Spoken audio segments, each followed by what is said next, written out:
I know the whole House will want to join me in expressing our outrage and deep sorrow following the shooting at Robb Elementary School in Texas. I know our thoughts and prayers are with those affected and all of the families who have lost loved ones. Before we come to Prime Minister's questions, I want to welcome Nick Munting and his family to the gallery. Nick has worked in Parliament for over 30 years, primarily as a sous chef, but also as an Associate Sergeant-at-Arms. Unfortunately, Nick has had to leave his role because of ill health, and he is much missed by his colleagues. I know all members, particularly the member for Croydon Central, Nick's constituency MP, will wish to join me in thanking Nick for his long service to the House and in sending good wishes to Nick and his families. I would also like to point out that the British Sign Language interpretation of proceedings is available to watch on Parliament Live TV. We now come to questions to Prime Minister Anthony Brown. Question number 1, please. Minister. Mr. Speaker, I want to begin by echoing what you've just said about the reports of the fatal shooting in a Texan primary school. Our thoughts are with all those affected by this horrific attack. Mr. Speaker, yesterday I welcomed the Emir of Qatar to Downing Street. It's excellent news that Qatar announced it will invest up to £10 billion into the UK through our new strategic investment partnership. And not only will it boost local economies and support jobs, it will support our green economy and decarbonisation. Mr. Speaker, this morning I had meetings with ministerial colleagues and others. In addition to my duties in this House, I shall have further such meetings later today. Anthony Brown. Thank you, Mr. Speaker. Cambridge is one of the most expensive places to live in the country, but unlike many cheaper places, NHS workers in the city get no high cost of living supplement. So NHS workers in Cambridge pay higher rents than NHS workers in outer London boroughs like Redbridge and Croydon and Bexley and Barking, and yet they get paid 15% less. This makes it very difficult for the NHS in Cambridge, including Addenbrooke's Hospital, to retain and recruit staff. Will my right honourable friend, the Prime Minister, work with me to make sure that NHS workers in South Cambridgeshire and Cambridge get paid fairly? Prime Minister. My honourable friend is a fantastic champion for his constituents and for Addenbrooke's, and we're very proud of our NHS, and that's why we're putting record investment in, Mr. Speaker, and I hope that the independent NHS pay review body will listen carefully to what my honourable friend has just said. We now come to the Leader of the Opposition, Keir Starmer. Thank you, Mr. Speaker, and my thoughts also, and I know the thoughts of the whole House, are with the families of the victims of yesterday's school shooting in Texas. 19 children have died, some as young as 7, and 2 adults believed to be teachers. It is an unspeakable tragedy, and our hearts are with the American people. Last weekend marked the anniversary of both the Manchester bombing and the murder of Lee Rigby, and we remember them this year as we do every year. And today is also the anniversary of the killing of George Floyd, a reminder that we must all tackle the racism that is still experienced by so many in our country and beyond. Mr. Speaker, the Sue Gray report was published this morning, and I look forward to discussing that during this afternoon's statement with the Prime Minister. For now, I want to focus on the cost of living affecting the whole country. Mr. Speaker, since we stood here last week and I asked the Prime Minister yet again to back Labour's plans for a windfall tax to reduce energy bills, hundreds of millions of pounds have been added to bills of families across the country, and hundreds of millions of pounds have landed in the bank accounts of energy companies. It sounds like he's finally seen sense, and the inevitable U-turn may finally have arrived. So when can people across the country expect him to use those oil and gas profits to bring down their bills? Prime Minister. Well, Mr. Speaker, there's nothing original about a Labour plan to tax business. There's nothing remarkable. They want to tax business the whole time, every day. Labour wants to put up taxes on business. And what we're doing is we're helping people. He asks when we're going to help people. We're helping people now, Mr. Speaker, and we're putting £22 billion into people's pockets already, cutting council tax by £150, cutting fuel duty, cutting national insurance contributions by an average of £330 for people who pay for people who pay NICs. And, Mr. Speaker, how can we afford that? Because we have a strong economy, because we came out of COVID fast, Mr. Speaker, which would not have been possible if we'd listened to the party opposite.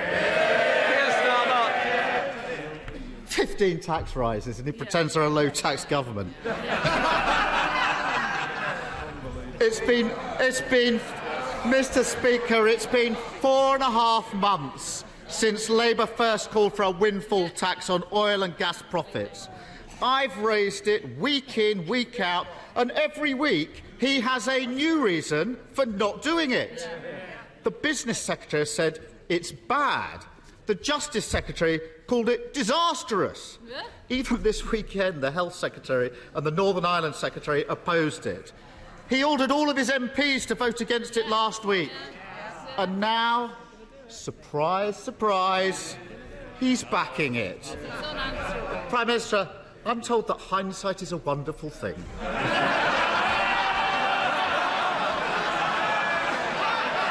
But, Mr. Speaker, whilst he dithered and delayed, households across the country suffered when they didn't need to. What? Peter.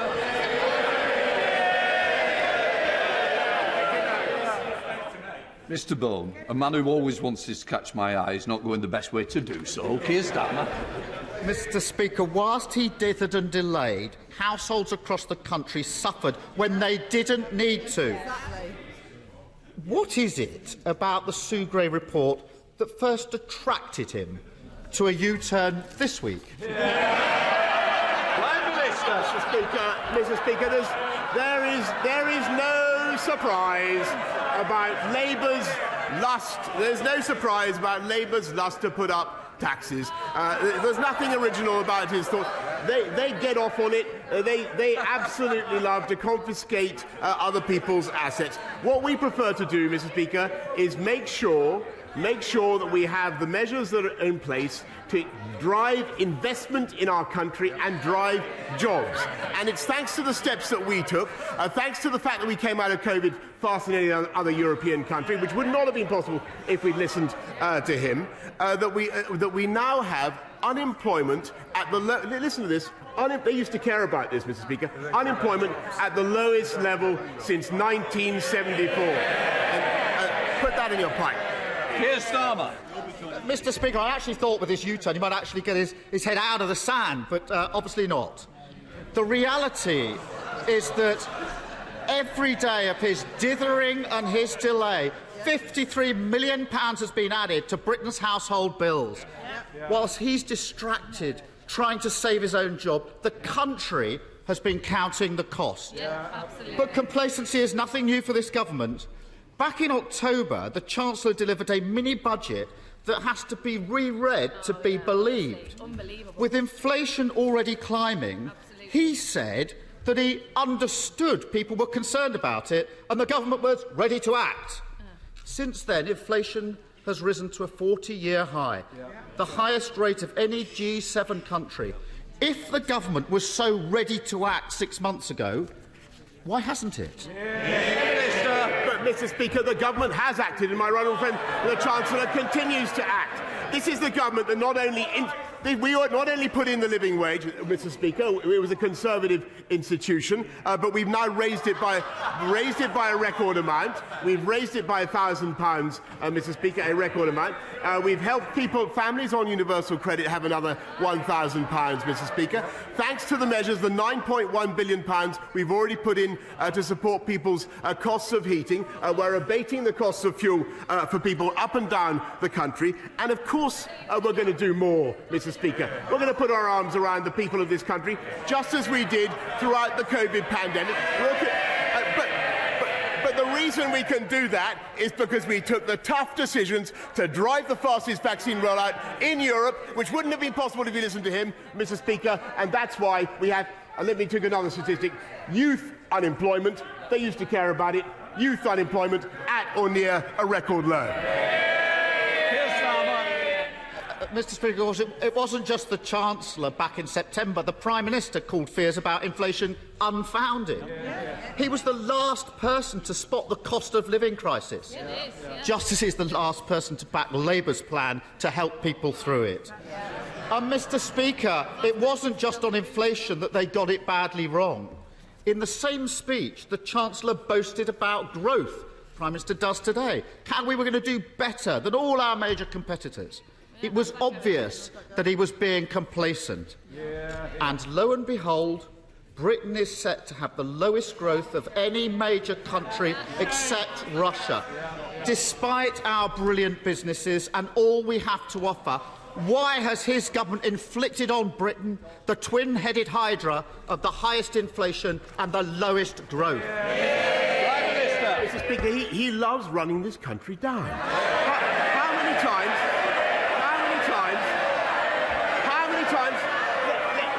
many times did he come to this place? How many times did he come to this place and say that the United Kingdom had the highest COVID death rate in Europe? How many times? He was proved completely wrong. Did he ever apologise, Mr. Speaker? Absolutely not. Did he ever take it back? Absolutely not, Mr. Speaker. Actually, because of the steps we took, last year we had the fastest growth in the G7, and we will return to the fastest growth by 2024, 2025, thanks to the decisions that this government took, Mr. Speaker. And they don't care about getting people into jobs. They don't care. We care about the working people of this country, making sure we have a high-wage, high-skill, high-employment economy, and that's what we're delivering.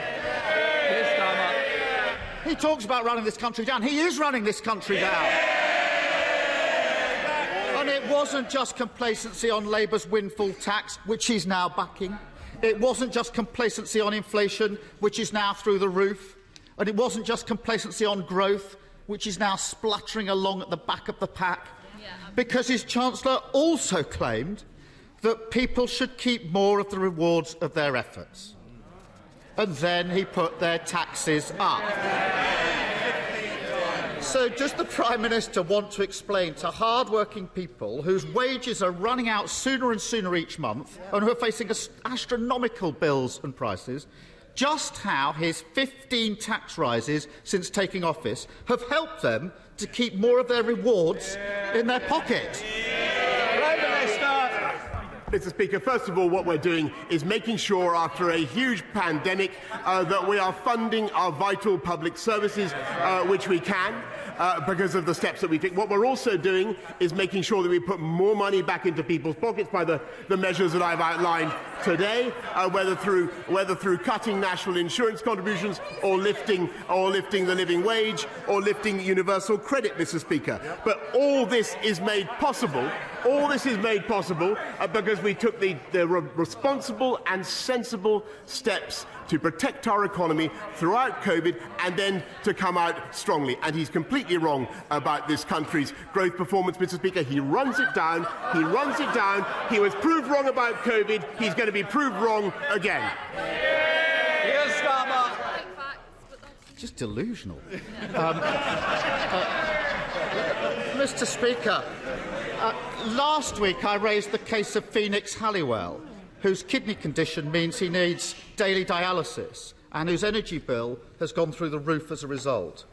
I'm glad that, as a result, government officials got in touch with Phoenix yesterday, and I hope that will result in more support for people who are vulnerable. But it shouldn't be left to Labour to turn up week after week to make him aware of the consequences of his dither and delay. So I want to raise another issue where the government is sleepwalking into disaster. With the summer holidays looming, there are reports that the Home Office already has a backlog of 500,000 passports to issue. That's potentially more than 500,000 people worrying whether they will get away this summer.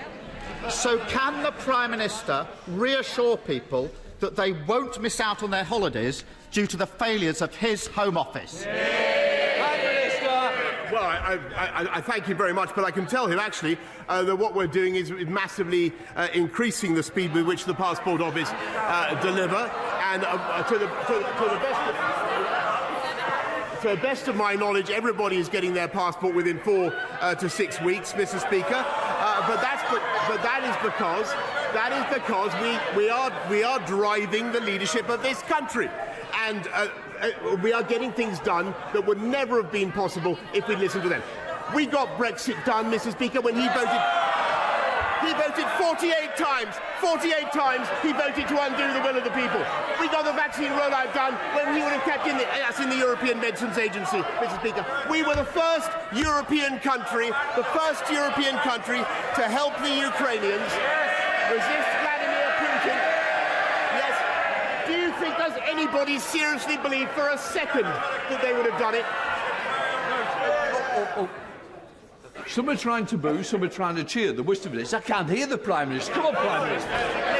Let me say very plainly, does anybody seriously think for a second that the Labour Party would have done that, Mr. Speaker, when eight of the shadow front bench, including the shadow Foreign Secretary, who is mysteriously not in his place, voted recently to get rid of this country's independent nuclear deterrent? And he campaigned to put Jeremy Corbyn in Downing Street, Mr. Speaker. We get on, we do the difficult things. We take the tough decisions, Mr. Speaker. Social care, we're fixing it. We deliver, they differ. Prime Minister, we both can't be on our feet. I'm trying to help you. You've got to help me as well. And I'm sure you've got to the end because Mr. Stewart's itching to get his question. Graham Stewart. Thank you, Mr. Speaker. When the Prime Minister gets passionate, things get done. Brexit is done. The vaccine, if they could contain themselves, the vaccine rollout done. So will my right honourable friend personally intervene so that the immunocompromised, like my constituent Scott, can get access to British wonder drug Evusheld, and then they, not next winter, not next year, but now, so that they can enjoy this summer and enjoy their freedom just like the rest of us. Minister. Yes, Mr. Speaker, I know that my honourable friend has taken a keen interest in this for a while. Evusheld could potentially reduce the risk of infection, as he says. We've got to look at the available evidence before we can make a decision about whether it should be available. But I will make sure that the Department for Health and Social Care keep him updated on the progress we're making. We now come to Leader of the SNP, Ian Blackford. Thank you, Mr. Speaker. I want to join others today to express my deepest sorrow at the horrific events in Texas yesterday. 19 children and 2 teachers have needlessly lost their lives. Many of us in Scotland will be remembering the tragic events that took place in Dunblane 26 years ago. The thoughts and prayers of the SNP are with the families suffering today, but also our hope that lawmakers will finally act to bring the scourge of gun violence that plagues the United States to an end. Mr. Speaker, the reports that the Prime Minister and Downing Street's law-breaking have been damning. Empty bottles littering offices, rooms so crowded people were sitting on each other's laps, and security forced to intervene because the parties were so outrageous. At the centre was the Prime Minister orchestrating it, grabbing a glass for himself in order to toast the party-goers. For 8 months, we've heard every excuse under the sun. But now we've all seen the damning photo evidence. Well, people stayed at home to protect the NHS. The Prime Minister was engaging in drinking and debauchery that makes a mockery of the gut-wrenching sacrifices that each and every person made. Will the Prime Minister now take the opportunity and resign? Prime Minister. Mr. Speaker, I can tell the right honourable gentleman that much as I appreciate his advice, he'll have a further opportunity, which I'm sure he will take with his customary length to debate that matter in the course of the statement which will follow directly after PMQs. I'm not happy. Ian Blackford. Matters, Mr. Speaker, but it's all a joke to the Prime Minister. The Prime Minister has lost the trust of the public. He has lost what little moral authority he had left. The Prime Minister has apologised many times, not because he feels any genuine remorse. He still refuses to even admit that there were parties and that he presided over them. He apologised for one simple reason: he got caught. The reality is, no apology will ever be enough for the families of people who lost loved ones, for the families who followed the rules, who stayed at home whilst their nearest and dearest to them were dying, and are now forced to look at photographs of the Prime Minister surrounded by drink, toasting to a party in the middle of a lockdown. If the Prime Minister will not accept that he must resign, then the Tory benches must act. This Prime Minister, who has broken the law and shown a cavalier attitude to the truth, cannot be allowed to remain in office. Prime Minister, time is up. Resign. Resign. Resign before this House is forced to remove him. Prime Minister. I thank him very much, and I would just direct him again. I think it would be to his advantage to look through the report, and then I think we should return to it after PMQs. We now come to Jonathan Gillis. Thank you, Mr. Speaker. High streets and heritage means a lot to the people of Stoke-on-Trent North, Kidsgrove and Tork. Burslem and Tunstall, two of the great 6 towns of Stoke-on-Trent, are plagued with rogue and absent landlords who are too happy to let shops sit empty and historically important buildings such as Price and Kensington Teapot Works fall into ruin. Which is why I introduced my proper maintenance of land bill to increase fines on these ruinous owners. Can my right honourable friend confirm that, as part of the government's planning reform, he will adopt my bill which imposes a new unlimited fine so these reckless reprobates can be held accountable? Up the veil for Saturday, Mr. Speaker. Prime Minister. Here, Mr. Speaker. Up the veil, but on his, I want to thank him, by the way, for his campaign. I think he's entirely right, and that's why we've adopted the measures that he proposes in the bill. Those who leave properties derelict unreasonably could face an unlimited fine, Mr. Speaker. Sir Geoffrey Donaldson. Thank you, Mr. Speaker. I was pleased to meet the Prime Minister last week in Royal Hillsborough in my constituency. We welcome his commitment to introduce legislation to deal with the protocol on the Irish Sea border and to protect the Belfast Good Friday Agreement. That will take some time. In the meantime, as in the rest of the United Kingdom, hard-pressed households in Northern Ireland are suffering from the cost of living crisis. Will the Prime Minister give me an assurance that any measures that are brought forward by the Chancellor in the near future to help hard-pressed households will apply to Northern Ireland, and that the protocol will not be allowed to prevent Northern Ireland citizens receiving the support they need from the Government at this time?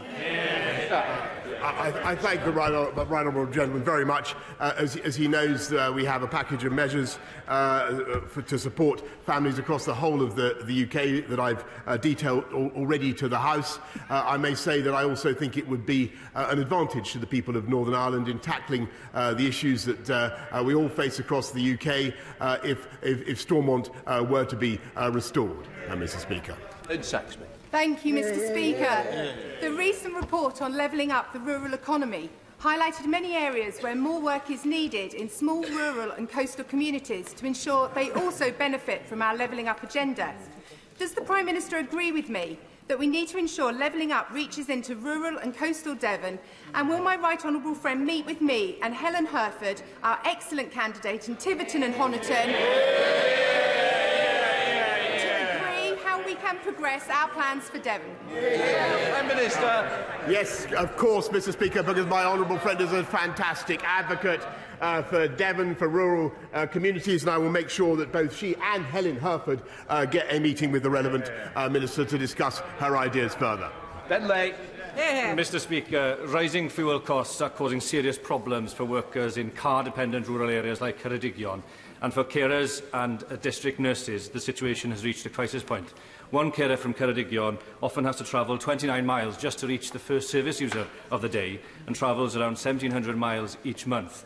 Would the Prime Minister therefore consider extending the Rural Fuel Duty Relief Scheme to areas like Ceredigion to help my constituent and many like her to continue their invaluable work? Well, I thank him for his excellent question, and I can tell him that fuel duty relief is there to compensate motorists by helping retailers in some more remote rural areas where pump prices can be significantly higher. It currently operates on a geographical basis, but Mr Speaker, I'm very happy to ensure that the honourable gentleman gets a meeting with the relevant minister as fast as possible. Stevenson. Prime Minister, Labour and socialism has failed this country because they've followed policies which interfere too much in people's lives, over-regulate, spend too much taxpayers' money, borrow too much and raise taxes. Could the Prime Minister tell the House what policies his government are going to follow to ensure we don't have a similar fate? Yes, Mr Speaker, I can. And I'm grateful to my honourable friend, and he's absolutely right, that Labour's instinct everywhere and always is to put up tax with all its that's what they're bragging about it today, Mr Speaker. It's ludicrous. And what we are doing is not only cutting people's contributions under national insurance, but also cutting the cutters' idealists, Mr Speaker, and I will make sure that all relevant ministers and civil servants appear before his committee. Blair Anderson. Thank you, Mr Speaker. The Prime Minister is leading a long queue of Conservative MPs lining up to show how out of touch they are. Bills are rising, people are struggling. A quarter of people in work in Putney earn less than the London living wage. They don't need to be told how to budget better, to learn how to cook, to buy value food. They already are. When will the Prime Minister get a grip on this crisis, and when will he bring in the windfall tax? Mr Speaker, what we're doing for the people of Putney and the people throughout this country is making sure that we invest now in protecting them, as I've said to the House and I've said repeatedly, not just with the increases in universal credit or in the living wage, in the warm homes discount, in cutting fuel bills, but also, of course, with a £330 cut in NICs, Mr Speaker. But the reason we can do this is because we have a robust economic position in which we have strong employment. That is giving us the revenue to pay and to cushion people in this difficult time. It would not have been possible if we'd listened to the Labour Party during COVID. Jason McCartney. Thank you, Mr Speaker. This weekend, tens of thousands of Huddersfield sporting fans are coming down to London. On Saturday, Huddersfield Giants are in their first Rugby League Challenge Cup final for over a decade. And on Sunday, it's Huddersfield Town in the Championship playoff final for a place in the Premier League. Will the Prime Minister, as well as wishing the best of luck to both Huddersfield teams, agree with me that the best way that Labour-run Kirklees Council can honour the sporting tradition of Huddersfield is following through with their pledge to house the new National Rugby League Museum in Huddersfield, in the birthplace, the George Hotel, and not pull out of that deal as they've indicated they want to do so? Prime Minister. Is that the Labour Council pulling out of their deal? Well, Mr Speaker, I'm not surprised. All I can say is I congratulate him on his campaign for a National Rugby League museum, and I urge him to take it up with the Arts Council or other relevant bodies. Andy MacDonald. Thank you, Mr Speaker. Under the cover of the pandemic, we've seen a massive shift in wealth from the poorest to the richest. A partying PM and a law-breaking rich list Chancellor have lined the pockets of their wealthy pals, whilst upwards of 175,000 of our fellow citizens have died from COVID, and they're now sitting on their hands and laughing in our faces as the cost of living crisis and fuel poverty could well leave thousands more to die of cold in their own homes. So, Mr Speaker, when we saw pictures of the PM partying in the middle of the pandemic, was he toasting his assault on the working class? And I ask him, How on earth does he sleep at night with so much blood on his filthy, privileged hands?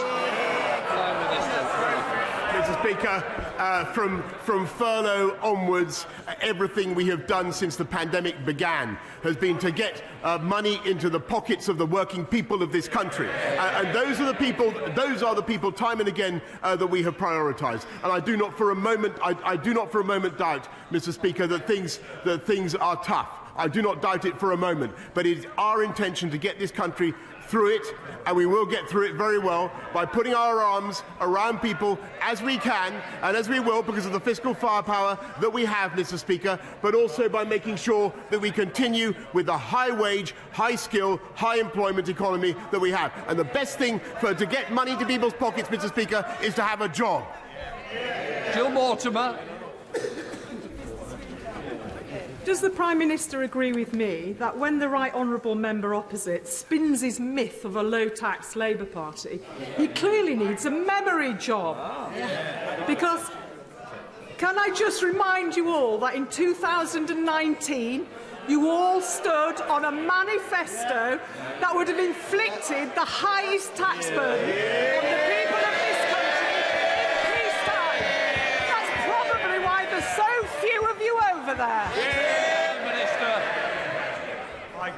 Yes, Mr. Speaker, they campaigned to put up taxes on business to the highest level this country has ever seen. That was his ambition, Mr. Speaker, and that is what they would do again. Be in no doubt, that's what they love to do. You can feel the lust for tax rising off those benches opposite, Mr. Speaker, and that is why there's never been a Labour government that left office with unemployment lower than when they came in.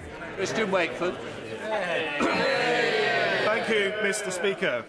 Yesterday, the head of Ofgem advised MPs that the energy cap is due to increase to £2,800 in the autumn, more than double from last year.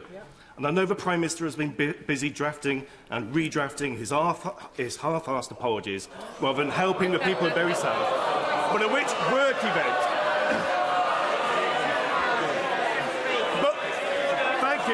But at which work event did he realise Labour's call was the right thing to do, considering he and his party voted against it last week?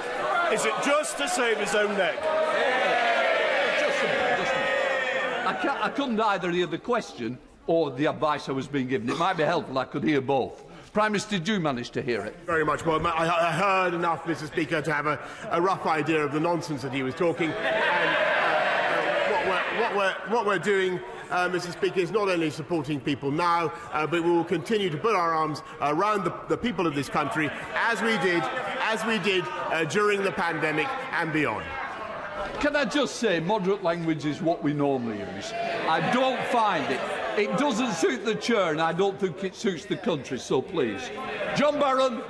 Thank you, Mr. Speaker. The Prime Minister will recall I've previously raised with him the plight of 170 British council contractors who remain in Afghanistan in fear of their lives, 85 of whom are deemed to be at very high risk. I met the Refugee Minister last week. It was a positive meeting, but we face bureaucracy which is preventing the FCDO from cutting through that bureaucracy and helping these people now, courtesy of the ACRS scheme. Will he help us cut through that red tape and help these people? We owe them a debt of obligation, and time is running out.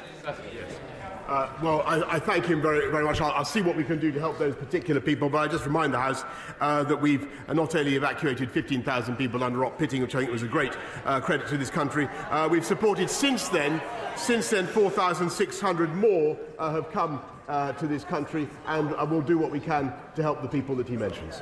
Morris. Thank you, Mr. Speaker. Jubilee Lead Academy in my constituency, working with Nottingham citizens, recently asked me to visit the school to hear about their low pay campaign.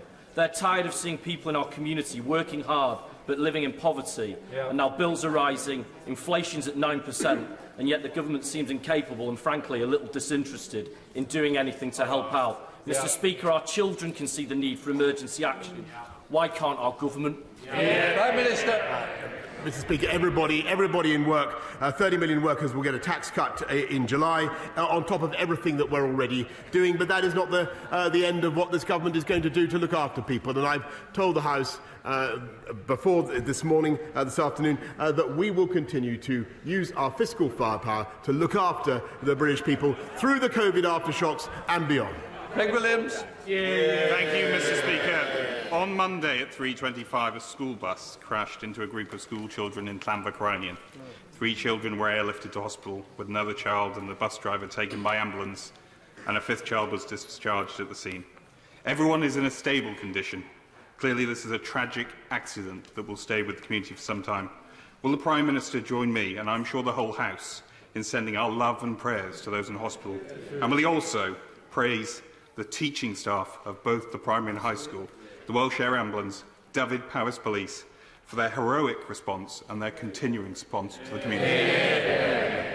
I thank my honourable friend for raising this very, very sad incident, and I'm sure the whole House, his thoughts, Mr. Speaker, will be with those who have been affected, and I want to join him in particular in paying tribute to the emergency services, but also, of course, the teachers and the staff of the school who did so much to help. Tony Antoniazzi. Thank you, Mr. Speaker. Prime Minister, my constituent Robert Walker sadly died last year. He worked for MI6 and as such disclosed in confidence that he was a gay man. This confidence was breached by the HR department at the Foreign and Commonwealth Office. Recently unearthed paperwork showed that this breach largely accounted for his well-being and enforced early retirement. Would the Prime Minister offer Bob's partner, Stephen Honeyman, a posthumous apology and commit to ask the Foreign and Commonwealth Office for a formal response to his treatment while he worked at MI6? Prime Minister. Well, Mr. Speaker, I want to begin by saying how grateful I am to the honourable member for raising this case, but I have to tell her I'm afraid I don't know directly about the events that she describes. What she says is very concerning. I'll make sure that she gets a meeting with the relevant minister as soon as possible. That ends Prime Minister's questions.